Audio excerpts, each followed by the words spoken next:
বড়দের মতো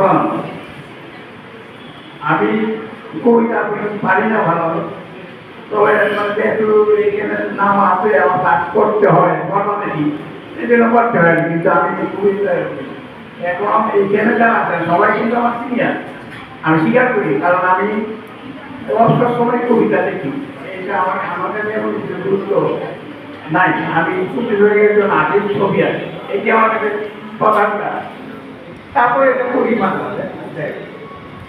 আমি আমার এই বইটা আমার তখন সংকলন একটা কবিতা খাবারের ভিতর, সেটা আজকে থেকে একটা মাত্র, এটা রবীন্দ্রনাথের জন্মদিন উপলক্ষে কবিতাটা লেখা। আমি কেন শিখতে আমি আমার কবিতা ভুল তো থাকতে পারে, তা হবে আপনারা সেটা বিবেক বলবেন তাহলে কোথায় কি, তাতে আমি সন্তুষ্ট হব না। বিশ্বকবি রবীন্দ্রনাথ ঠাকুর, বিশ্বকবি রবীন্দ্রনাথ তার জন্মদিনে 25শে বৈশাখ পালিত হয় সবখানে। রবীন্দ্র জয়ন্তী পালন করি তার জন্মদিনে, আকাশ বাতাস মুখরিত হয় তার গানে।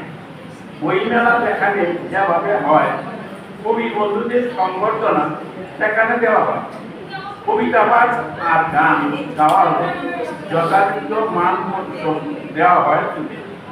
শুভেচ্ছা বিনিময় মিলন মেলা করে হাসি মিটি বিদায় নেয় যে যাহার করে। মেমেন্টো আর পদক দিয়ে কবিদের সম্মানে রবীন্দ্রনাথ বিশ্বকবি তার জন্মদিন। এটা খুবই সাধারণ কবিতা, আমি স্কুলের ছাত্ররা যাতে পড়তে পারে বুঝতে পারে সে। আমি কবিতার জন্য কবিতা দেখি না, ছাত্রদের জন্য কবিতা দেখি। আমি মাস্টার ছিলাম, সেই জন্যই নমস্কার।